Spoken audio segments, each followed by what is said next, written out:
bonjour à tous. Qu'est-ce que l'infaillibilité pontificale 150 ans après la proclamation du dogme de l'infaillibilité pontificale? Une grande partie des catholiques est perplexe et perdue en ce qui concerne la parole papale. C'est pourquoi, encouragés par nombre d'entre vous, nous avons décidé de traiter aujourd'hui cette question. Et j'ai le plaisir pour ce faire de recevoir à nouveau l'abbé Claude Barthes. Monsieur l'abbé, bonjour. À côté de vous, le docteur de la Briole. Bonjour à tous. Bonjour docteur. À ma gauche, l'abbé Hervé Benoît. Bonjour monsieur l'abbé. Bonjour Philippe, merci de votre accueil. Et puis à votre propre gauche, l'abbé Guillaume de Tanoirne. À l'extrême gauche, c'est dangereux en ce moment. Voilà, oui. Bonjour monsieur l'abbé.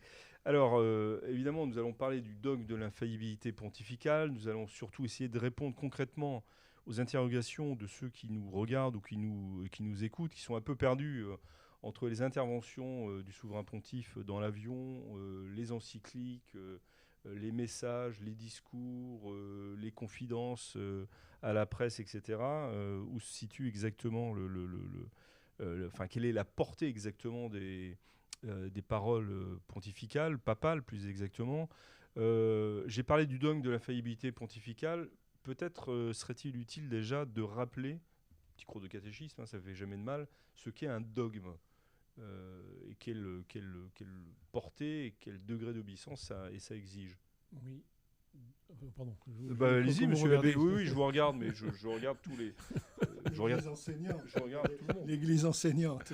Sociologique. Un dogme, bon, le terme recouvre généralement ce qu'on appelle les actes du magistère solennel, voire extraordinaire. Et donc concerne ces actes du magistère solennel, les enseignements solennels, soit du pape seul, c'est la définition de l'infaillibilité pontificale dont vous faites allusion, au Concile du Vatican, au premier Concile du Vatican en 1870, et les actes aussi, les dogmes émis par le pape et les évêques. Oui, pardon de vous couper, mais là, vous ne me dites pas ce qu'est un dogme. Voilà. C'est ce que je suis en train de dire. C'est à la fois de tous les... C'est donc un dire infaillible qu'on doit recevoir obligatoirement sous peine de n'être plus dans l'Église.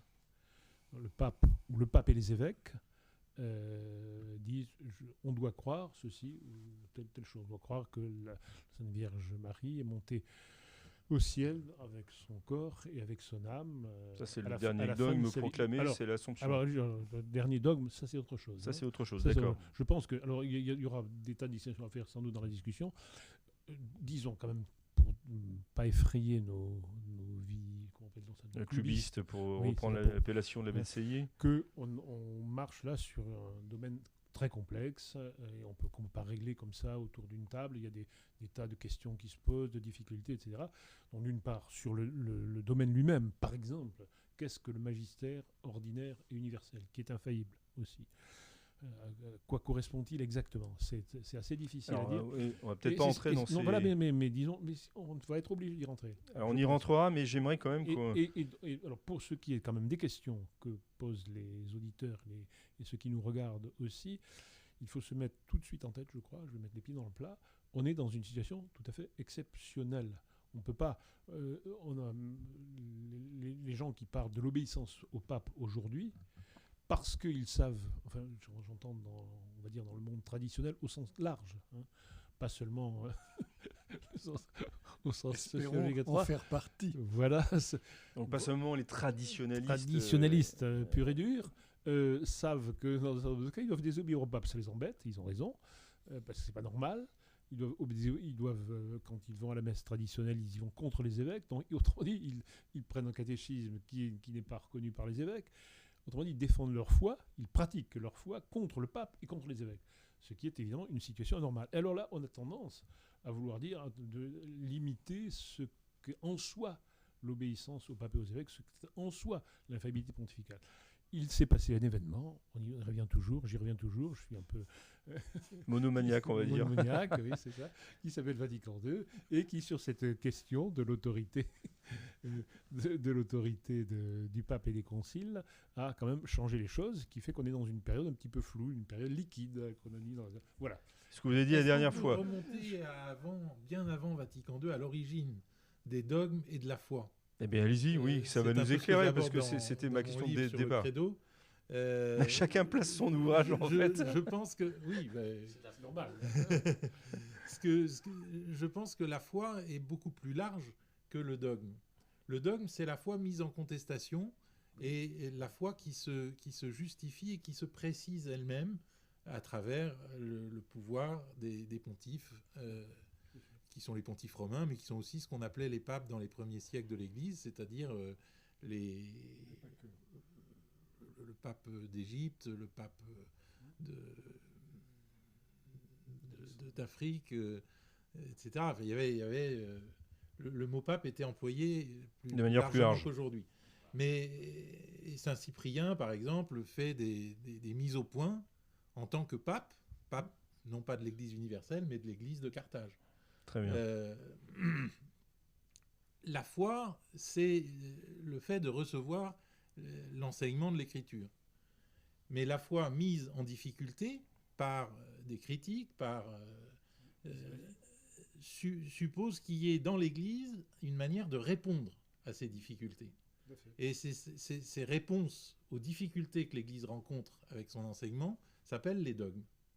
Il y a des dogmes à partir du moment où il y a difficulté. Par exemple, la messe n'a jamais posé de problème jusqu'au XIIe siècle, je crois à peu près. Oui, Béranger. Oui. Et on a Béranger de Tours, et on a, pour répondre à Béranger de Tours, le 4e concile de Latran. Mais ça veut pas dire que la messe n'était pas bien précisément le sacrifice du Christ rendu présent sur les autels. Ça veut simplement dire que certains ont nié cela, et on a été obligé d'entrer dans des précisions dogmatiques. De préciser. Mais avec un dogmatiser degré de... la transsubstantiation. Voilà. Mais si je puis... je voulais te dire... J'aimerais que l'abbé Benoît parle aussi. Donc, pour ce qui est de Béranger, il y a aussi le fait qu'à ce moment-là, l'Église de Paris, l'Église dans le nord de la France, a inventé, en quelque manière, le geste de l'élévation pour qu'on puisse adorer le Christ dans l'hostie avant même que ne soit consacré le précieux sang. Je dis ça pour dire qu'il y a aussi une espèce de dogme, entre guillemets ou sans guillemets, dans la liturgie. La lex orandi, et ça va nous amener à parler plus loin. Là, on est quand même II. Ça va nous amener plutôt à parler de cette difficulté de dire où est la chose infaillible. Elle est quand même beaucoup plus large finalement que ce qu'on dit d'habitude. La Sainte Liturgie est... Une précision sur les dogmes, peut-être, Oui, monsieur l'abbé pour essayer d'apporter ma petite part pour la définition de ce mot.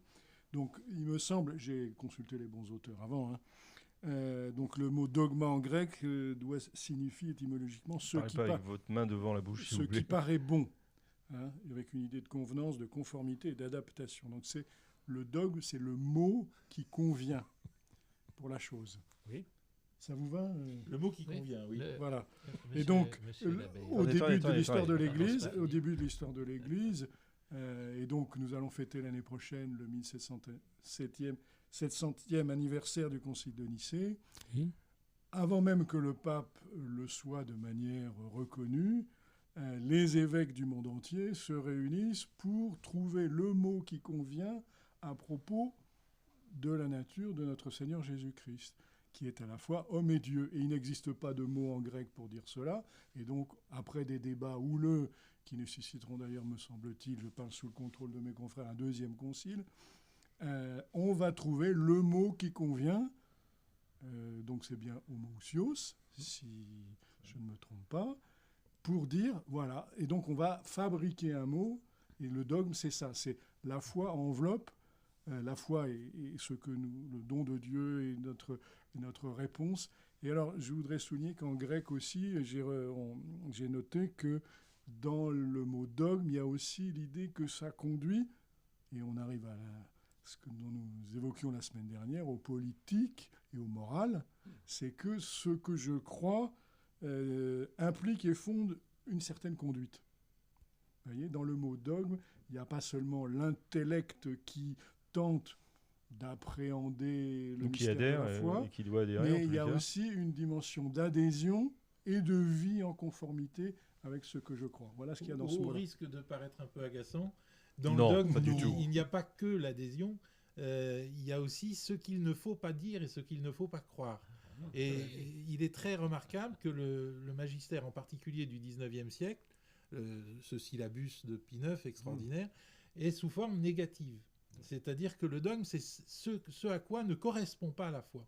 La foi, on ne peut pas la définir. Nos ancêtres étaient beaucoup plus raisonnables que nous l'imaginons. Le mystère de la foi nous dépasse. Le mystère de la foi nous dépasse, effectivement.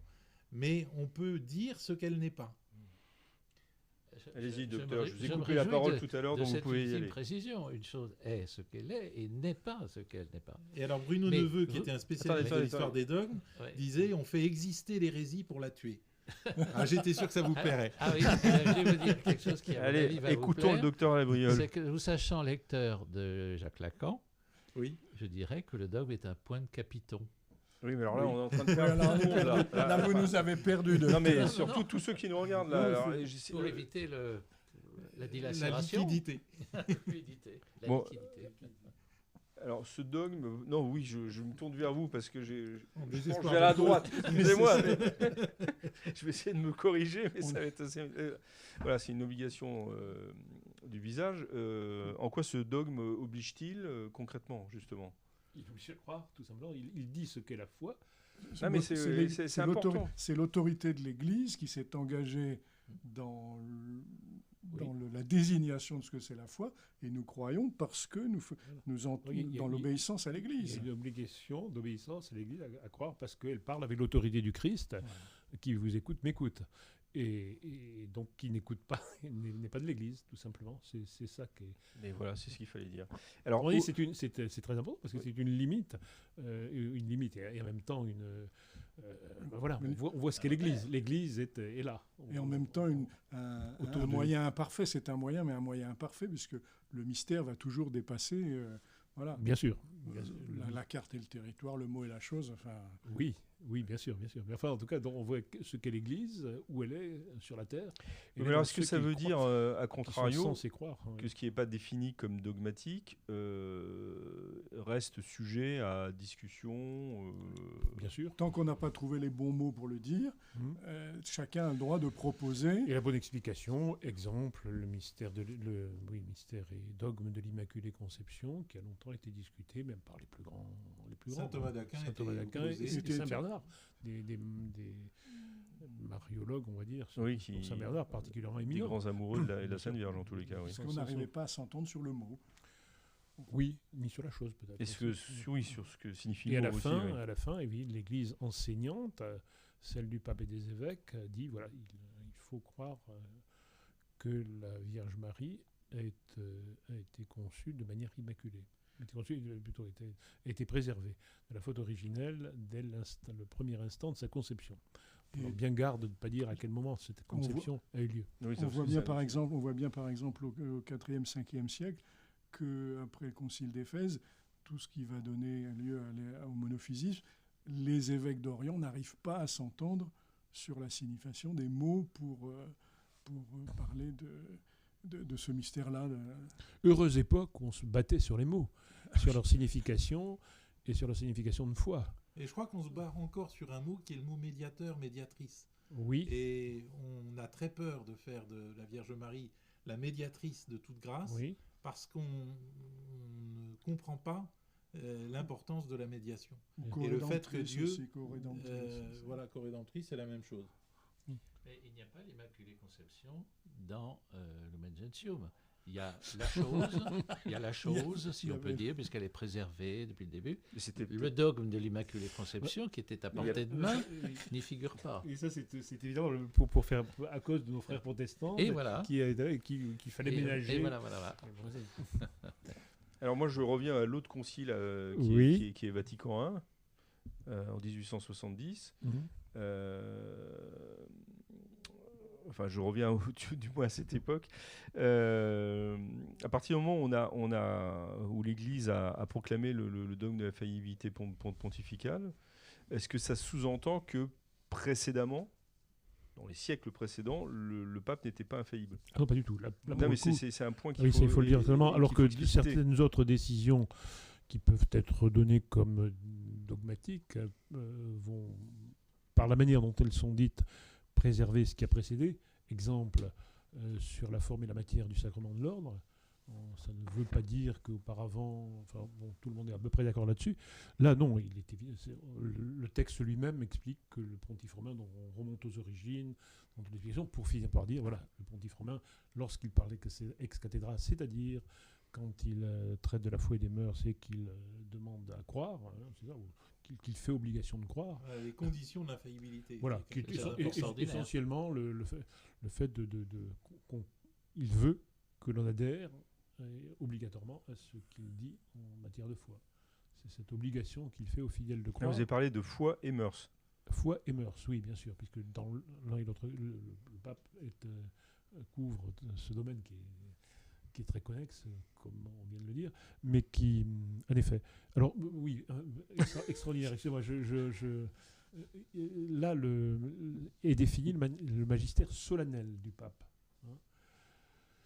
Le magistère, où donc il est très clair que le pape veut qu'on croie. Mais il existe un autre magistère, qui est le magistère ordinaire et universel, et qui est celui des évêques répandus dans tout l'univers, qui adhèrent en fait à ce que dit le pape adhère à ce que disent les évêques. Donc il y a une foi, on va dire, diffuse dans l'univers, mais très claire aussi sur un certain nombre de choses, qui s'exprime, alors là qui est plus difficile à cerner, aussi bien,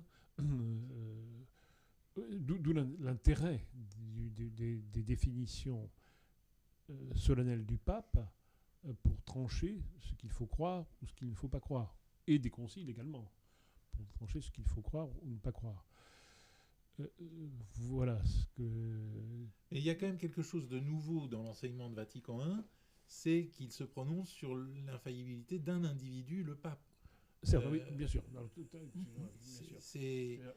Qui règle un vieux débat. Il règle un vieux contentieux avec le débat l'Université de Paris, qui était, comme par hasard, contre l'infaillibilité du pape, historiquement. Et qui règle aussi la question du Concile de Constance, qui, pour régler le grand schisme, a mis Martin V sur le trône. Et dans un décret... 1420, le Concile de Constance. C'est ça, oui. Pour les Constance téléspectateurs. 1420-25, non? Dans ces eaux-là, oui. Oui, alors on va quand même continuer. 1420, oui. Et ça ne nous rajeunit pas, c'est pour dire. Et le concile, avant d'élire le pape, le concile a pris une série de décrets, et notamment un qui a été l'origine de tout le gallicanisme. Est-ce que c'est le décret Fréquens, je crois, ou l'un des décrets de Constance, disant que le concile est supérieur au pape. Donc il s'agissait évidemment de régler la question en éliminant les 3 papes existants pour en élire un 4e qui serait le bon. Ça a marché. Ensuite de quoi, Martin V, élu, à l'unanimité d'ailleurs par tous ceux qui avaient l'élu, a reconnu les actes antérieurs du concile, mais pas de manière très claire. Justement, il n'a pas voulu reconnaître très clairement le concile de Constance avait quand même brûlé Jean Hus. Oui. C'était pas très gentil. C'était pas très consensuel quand même. Pour des évêques réunis. D'autant qu'on lui avait donné un passeport pour venir, qu'on lui avait assuré la vie sauve. C'était pas très... Ah oui, c'est pas très moral ça, effectivement. En tout cas, c'est pas gentil comme vous dites. Et espèce morale, on peut voir. Bon, bref. Quoi qu'il en soit. Enfin, là, on est en train de. L'Inquisition et tout le reste. Quoi qu'il en soit, donc, ce problème restait flou. D'où d'ailleurs le gallicanisme français, d'où le fait que, au fond, la théorie gallicane veut, et c'est contre quoi parle expressément Vatican I en 70, veut que les paroles du pape définissant le dogme ont de la valeur avec le consentement de l'Église, autrement dit avec le consentement des évêques. Le Vatican I dit c'est par lui-même, il est infaillible. Voilà. Bon, ça règle en effet cette grande question. Et pour les autres, ce qui ne fait pas sortir le pape du corps de l'Église. Bien entendu, bien sûr. Oui, ça va sans dire, ça va mieux en le disant, je pense. Sûr. C'est-à-dire que le pape n'est pas un individu tombé du ciel, etc. Il agit comme pape de l'Église. Et Lumen Gentium le dit très clairement. Lumen Gentium le dit très clairement. Le pape est la tête du corps épiscopal. Alors, on oublie peut-être, pardonnez-moi, qu'en 1870, donc le concile est pressé un peu par la stabilité européenne. Voilà. non pas l'unité italienne qui est faite, mais Je la guerre renvoie à mon livre franco-prussienne. Le zouave du Tanganyika, chacun se fait sa pub. Mais on va quand même laisser le docteur Labriol. Non, mais la guerre franco-prussienne menace. Voilà, l'Autriche a déjà été écrasée à Sadova, 66. Eh bien, le dogme, en quelque sorte, paraît, dans les mémoires telles qu'elles se sont transmises, avoir été quelque chose d'un peu bâclé. Bon, mais l'histoire, finalement, soutient justement la légitimité du dogme, mais après, il y a eu une sorte de dispersion, car Monseigneur Dupanloup, par exemple, qui était contre, est rentré vite fait, mais d'autres évêques voulaient rentrer dans leur diocèse en prévision justement d'une guerre imminente, et l'impression que la partie adverse, en quelque sorte, ou la minorité, n'a pas été entendue. C'est d'ailleurs pour cette raison que le Concile Vatican II, donc un siècle plus tard, apparaissait comme devant compléter le match retour. Voilà, match retour en quelque sorte.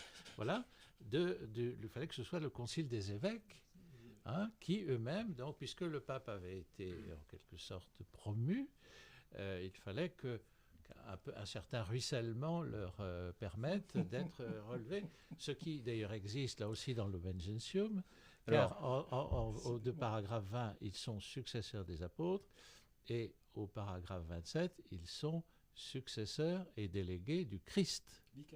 Vicaire du Christ. Alors c'est délégué. On va revenir quand même aux questions que se posent très clairement ceux qui nous regardent ou qui nous écoutent. Parce que Lumen Gentium, c'est bien, mais bon... on a quand même bien avancé. On a quand même bien avancé, mais c'est pour ça que... Venons-en, Lumen Gentium. Non, attendez, avant Lumen Gentium, que le docteur de Labriol vient déjà de nous présenter, de nous rappeler, après la publicité faite par l'abbé Benoît pour son livre... le chouan, c'est ça, non, le zouave. Le chouan du Tanganyika. Voilà. Je lui laisse la responsabilité de ses propos. La question qui se pose, donc, c'est en dehors de ces actes infaillibles posés par le pape, quelle attitude le catholique doit avoir vis-à-vis des autres? C'est là que les choses se compliquent. Actes ou propos. Oui, vous avez commencé à le... Voilà, donc jusque-là, tout le monde convenait que les autres actes relevaient du magistère ordinaire universel auquel adhéraient les évêques, et que par conséquent, Rome étant pure de toute erreur, immaculée dans sa doctrine, tout ce qui venait de Rome était ou directement ou indirectement, on va dire infaillible, enfin vrai. Par exemple, je vous donne un exemple tout simple, celui de l'approbation par le pape d'un ordre religieux.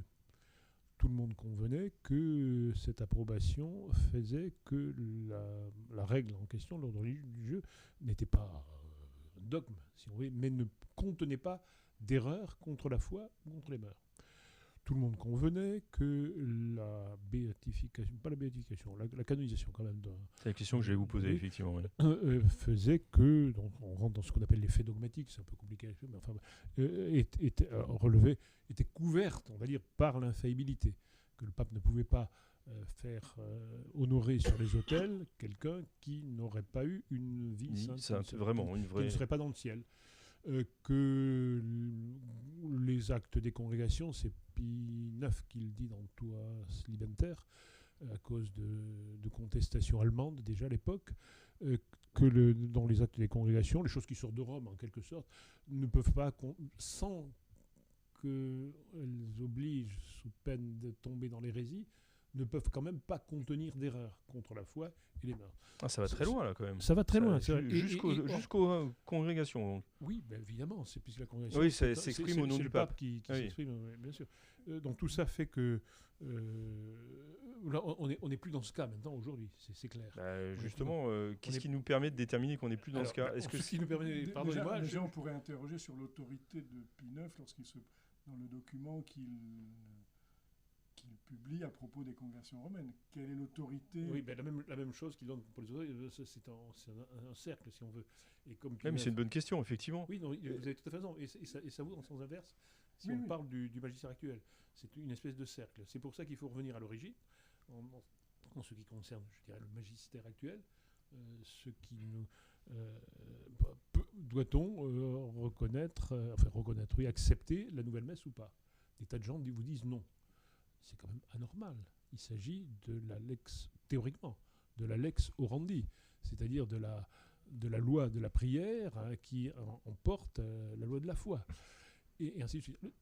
On ne peut pas ne pas en revenir. Pardonnez-moi, je dis toujours la même chose. Oui, ça, vous êtes connu pour ça, effectivement. Voilà, vous adorez pour votre C'est pour ça qu'on vous apprécie aussi. Vous avez pas votre argent. On ne peut pas ne pas en revenir au Concile Vatican II et à cette instauration d'un magistère liquide, comme disait l'abbé Tanoir, qui est alors en toutes lettres dans Vatican II. Qui est le paragraphe 25 absolument, de Lumen Gentium. Deuxième paragraphe. Si on cherche à définir le magistère tel que le Concile Vatican II l'a porté, il faut se référer à Vatican II et au paragraphe 25 de Lumen Gentium, où on nous parle d'un magistère authentique. Authentique. Donc le nouveau magistère n'est pas infaillible.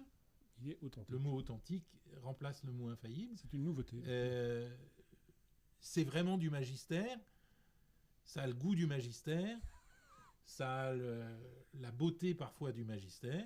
Mais c'est un magistère simplement authentique. Mais est-ce que c'est pas une précision nouvelle par rapport à des nouvelles, complètement. Oui, mais à des nécessités nouvelles, Ah non, justement, sur ce même point, Pie XII avait dit le contraire. Enfin, le contraire. Ouais. Pie XII, dans Humani Generis, parlant des décisions du pape. Donc c'est une encyclique Humani Generis. Oui. 1950.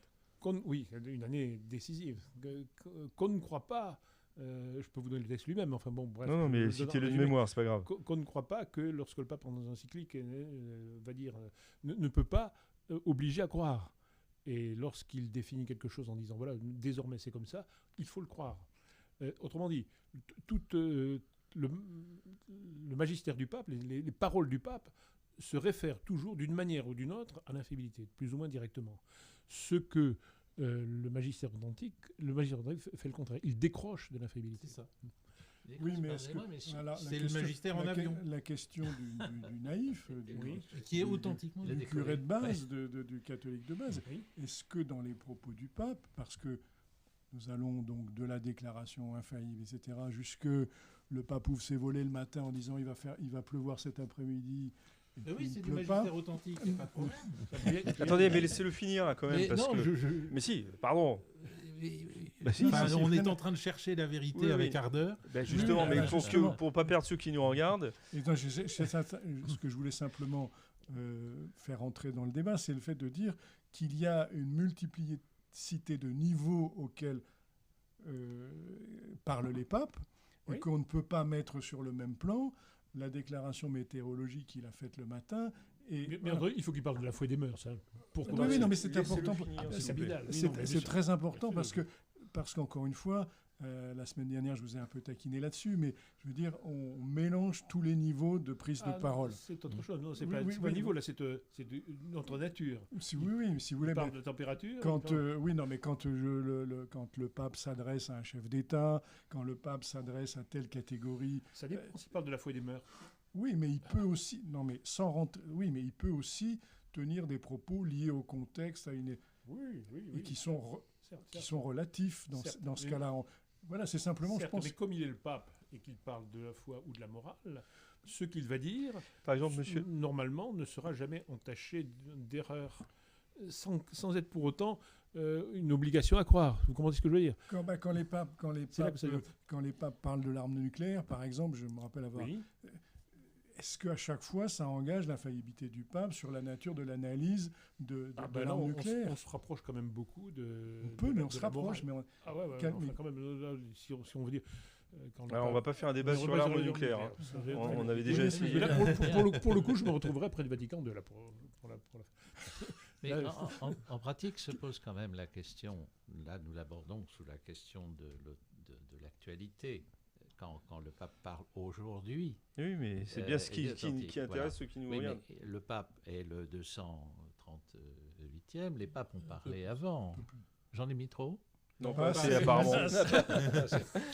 Attention à vous. Et donc, il y a un enseignement constant Hein qui fait lui-même fond sur lequel une forme nouvelle fait tâche. Si vous voulez. Donc, il y a le contenu.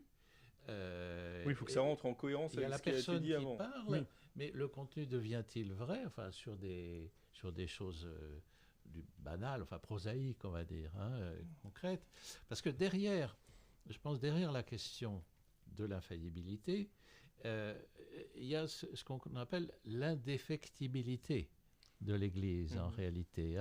C'est-à-dire que l'infaillibilité du pape, le Vatican I, l'a définie d'une manière solennelle extraordinaire. Bon, c'est une forme rare, malgré tout. C'est une forme rare. C'est une Et forme donc rare. on ne peut pas dire que tout ce que disent les papes relève de cette forme rare. Elle est moins rare qu'on ne le croit quand même. Absolument. Elle n'existe pas 2 fois par siècle. Je crois quand même qu'on est dans une société qui est la société du spectacle, comme dirait Guy Debord, qui fait de la moindre parole du pape un spectacle visible dans le monde entier. Il n'y a pas que la société. Il y a une difficulté. Le Saint-Siège entretient ce spectacle. Les catégories traditionnelles du magistère à ce contexte. Ça, c'est vrai, oui. À cet égard, je pense que Vatican II a été bien inspiré d'écrire ce numéro 25 de Lumen Gentium pour dire il existe un magistère qui est authentiquement un magistère, mais qui n'est pas infaillible. Et ça, c'est un magistère authentique. Je crois que ça a été, mais c'est ce que conteste la démarche. Oui, ce que je dis, c'est que c'est vrai, c'est ce que Vatican II a dit, mais c'est une nouveauté. Jusque-là, le pape parlant de la foi et des mœurs. Vous répondez à ma question de tout à l'heure là. Le pape parlant sur le domaine de la foi et des mœurs ne devrait pas pouvoir être pris en défaut. S'il parle de la foi, parce qu'il est le pape, parce que Rome est Rome.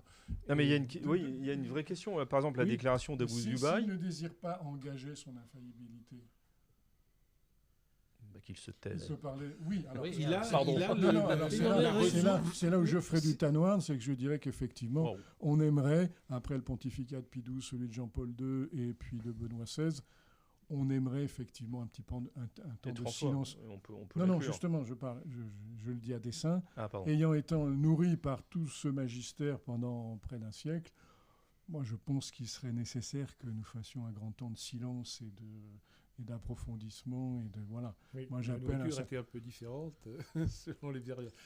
Oui, non, mais après on va pas discuter sur on va pas discuter là-dessus. Mais moi je prêcherais pour un grand temps de silence et c'est ce que je prêche à mes paroissiens quand ils se lamentent d'un certain abus de la parole. Moi je prêcherais pas le silence au pape. Je pense qu'il est obligé de faire le pape dans une société mondialisée et dans une société médiatisée. Mais est-ce qu'il est obligé de publier des tweets tous les jours pour nous dire voilà. Mais ça, oui, d'accord. Mais enfin, si le pape voulait être infaillible, il peut pas. En effet, il faut qu'il veuille l'être, si on veut. On va me dire que je suis volontariste, là, parce que c'est encore je sens la critique. C'est un gros défaut, monsieur l'abbé, d'être volontariste. Oui, absolument. Et vous l'êtes, effectivement. C'est une provocation, ça. Oui, mais donc, le pape... Pélagien Non, oui. Allez, pardon, j'ai montré le mauvais exemple. Laissons-le parler. Donc le pape, en effet, veut dire ça, il faut le croire, mais d'une manière habituelle, il va faire ça, il va parler. Mais comme on sait que le pape, de temps à autre, fait ça, et se réfère à l'infaillibilité, alors on sait que le reste ne contient pas d'erreur. Demandera peut-être quelques précisions. Dans le magistère de Pie XII, on a pu demander une précision. Par exemple, la chose ne me revient pas. Enfin, il y a 2 ou 3 petites choses. Alors, Pie XII revient sur ce qu'il a dit. De son vivant même. Dans un autre discours où lui-même a compris que... Bon, mais enfin, c'est pas, on va dire que c'est contre la foi et les mœurs. Tandis que là, on est quand même dans des choses... Les déclarations du pape à Abu Dhabi. Abu Dhabi, justement, quel est le quel est ce texte? On a plus fort que ça. On a quand même Amoris Laetitia qui... Alors, Amoris Laetitia, parlons-en. Dans le numéro 301, que dans certains cas, les gens qui vivent dans l'adultère ne commettent pas de péché mortel. Donc ça, c'est clair et net. Et ça, c'est quand même d'une autorité. Alors, non, théoriquement, théoriquement. Mais on sait que ça n'a pas cette autorité. Et on sait qu'Amoris Laetitia, c'est du magistère pastoral. C'est du magistère.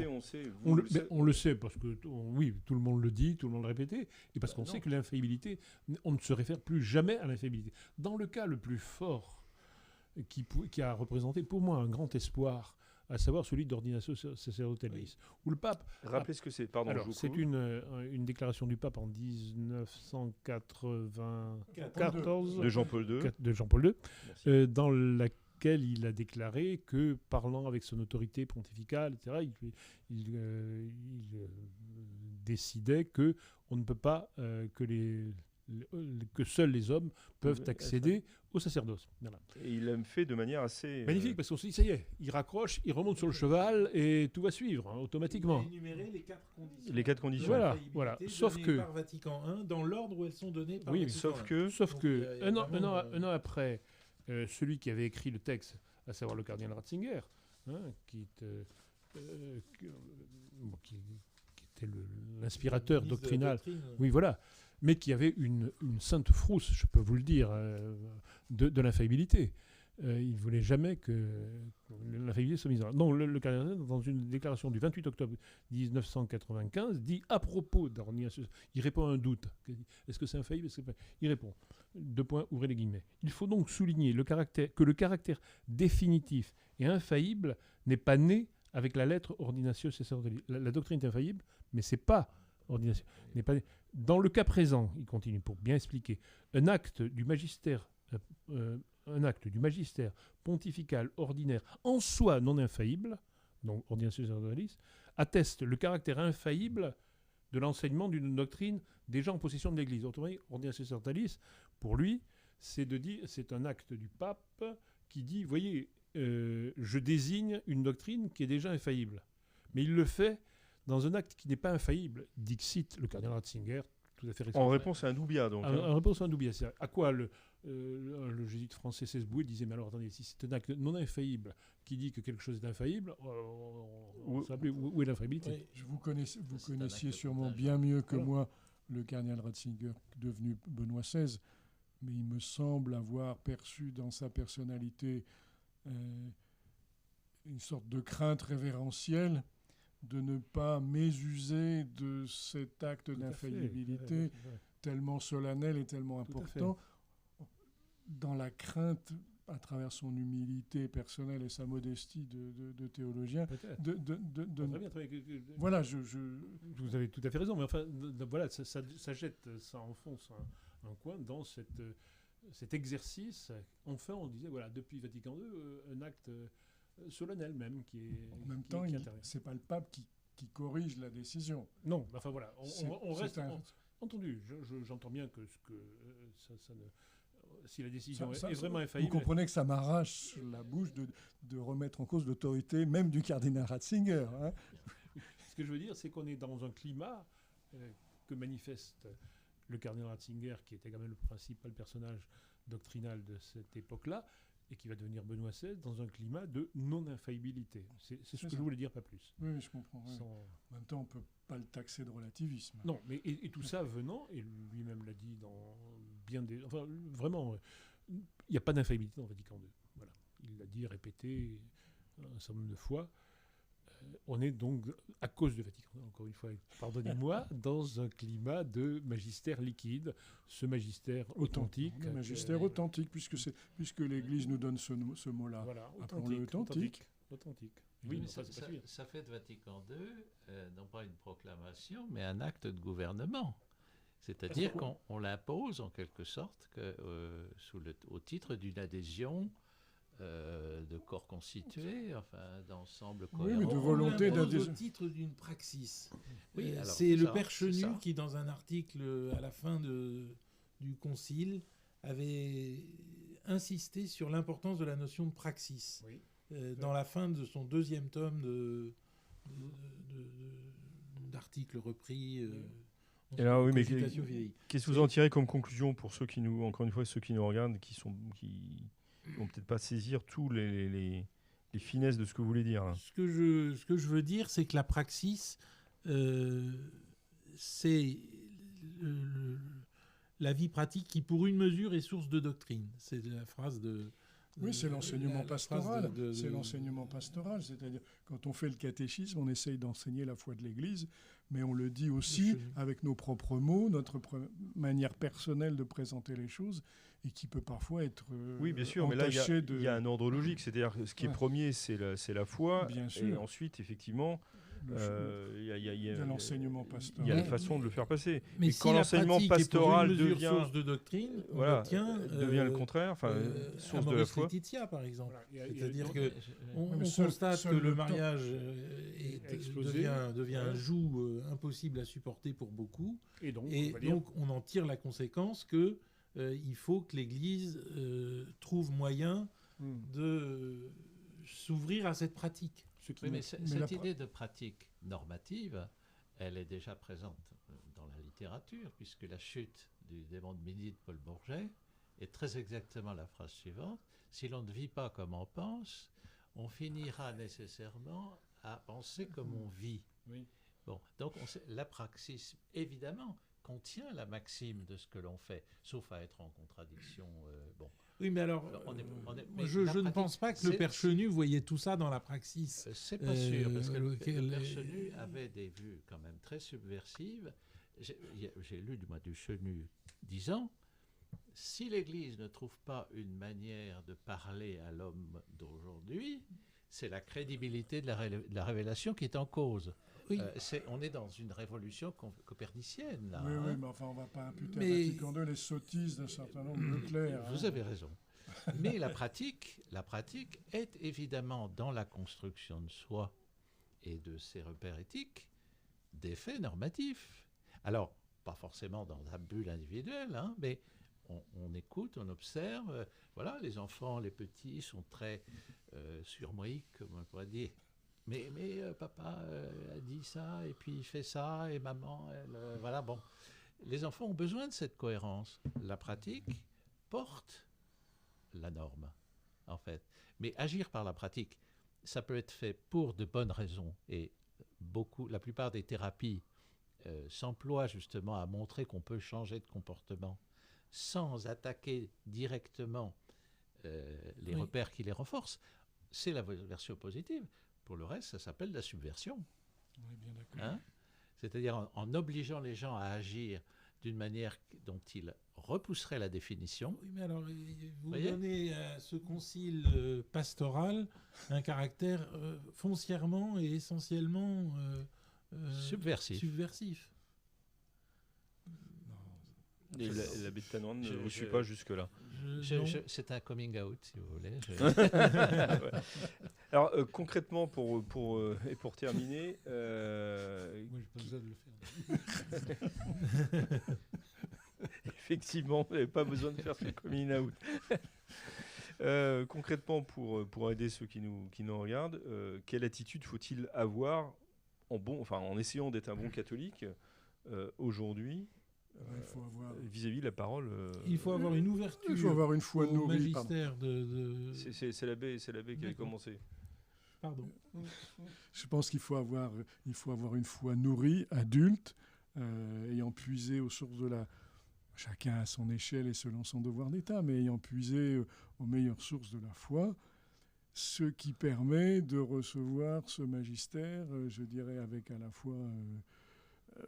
comment dirais-je, confiance et en même temps discernement, un discernement juste, et que lorsqu'on a repéré que cet enseignement relève du magistère infaillible de l'Église, on s'y soumet totalement. Et pour le reste, on l'accueille avec, encore une fois, la distance qui convient. Mais vous en appelez au sensus fidei, finalement. Oui, mais un sensus fidei qui n'est pas de l'ordre de l'affectivité, qui est de l'ordre... ou de la démocratie. Mais de l'ordre d'une foi mature, formée.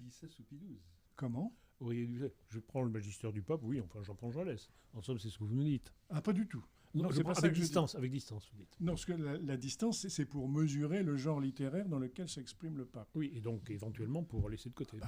J'imagine que Pidous est rentré dans un certain nombre de détails techniques sur l'activité professionnelle des médecins, des vétérinaires, des agriculteurs. Oui, mais quand le pape vous dit dans Amoris Laetitia, vous êtes sûr que c'est absolument le pape est totalement... c'est une exhortation pontificale. C'est signé par lui en tous les cas. Oui, enfin bon. Non, mais voilà. Monsieur l'abbé Tanneward, puisque je vous ai coupé. Non, je crois qu'il faut vraiment revenir aux catégories fondamentales et admettre qu'il y a une nouvelle catégorie fondamentale du magistère, qui est le magistère authentique, mais ce magistère authentique tend à supprimer le magistère infaillible. Ça, c'est extrêmement négatif. Il faut, au contraire, comme dans sa pratique, le pape Jean-Paul II l'avait fait à propos du sacerdoce des femmes, il faut montrer que de nouveaux domaines d'interprétation peuvent rentrer dans le magistère infaillible. Il suffit que les 4 conditions énumérées par Vatican II soient citées. Quand elles le sont dans l'ordre où Vatican II le cite, on constate une intention d'infaillibilité. Et donc, je crois qu'on peut dire que le dernier document qui porte ces caractéristiques, c'est Ordinatio Sacerdotalis, dont parlait l'abbé tout à l'heure, qui nous éclaire sur le sacerdoce des femmes. Dieu sait que ce n'est pas forcément facile d'avoir un éclairage sur ces questions très difficiles aujourd'hui, dans la société d'aujourd'hui, qui étaient évidentes dans la société d'hier, mais qui deviennent des questions difficiles. Eh bien, le pape Jean-Paul II a eu le courage de professer une nouvelle proposition infaillible sur le sacerdoce des femmes. Ça, c'est extraordinaire. Maintenant, il faut bien reconnaître que, et le pape François est très fort pour ça, le magistère dominant, c'est le magistère authentique, Lumen Gentium 25, qui est juste authentiquement du magistère. Ça vient du pape. C'est tamponné. Et des évêques unis à lui. Dans 25 non. Ah si, ça fait, je vous assure. Ça Mais fait le 25. Alors, il faut qu'on conclue. Donc, Votre question était qu'est-ce qu'il faut faire aujourd'hui ? Qu'est-ce qu'il faut faire aujourd'hui pour ceux qui sachant qu'on est dans une période tout à fait exceptionnelle, je pense, à cause de ce magistère liquide, de ce magistère authentique qui prend toute la place, il faut tenir, il faut survivre. Et je pense que ce que nous faisons tous, plus ou moins les uns les autres, c'est d'organiser la survie. Survie par exemple liturgique, survie du catéchisme, survie de la prédication, mais sachant que même si ça dure depuis déjà 50 ans, et même si ça va durer je ne sais pas combien de temps encore, ça reste une espèce de parenthèse. Il faudra refermer. Voilà, et merci beaucoup Monsieur l'abbé de ces mots, de ces derniers mots qui sont les mots de conclusion. Je rappelle que vous venez de publier L'Église demain pour une vraie réforme aux éditions de l'Homme Nouveau. Nous en avons parlé la semaine dernière, discuter. Il faut évidemment approfondir en allant lire le livre. Il faut lire ce livre. Comme ça donnera l'occasion d'autres discussions sur ce que vous préconisez pour une vraie réforme de l'Église aujourd'hui et demain. Merci beaucoup à tous de nous avoir suivis. Merci à vous qui êtes autour de cette table de votre présence et d'avoir essayé d'éclairer un sujet qui n'est pas facile, mais qui, très concrètement, dans la vie de ceux qui nous regardent, pose des questions quasiment quotidiennes face à ce que vous disiez les uns les autres, à l'abondance de la parole pontificale, et parfois très difficile de bien la situer. Nous nous retrouvons la semaine prochaine, si Dieu veut, pour une nouvelle émission avec de nouveaux intervenants. D'ici là, que Dieu vous garde. Au revoir à tous.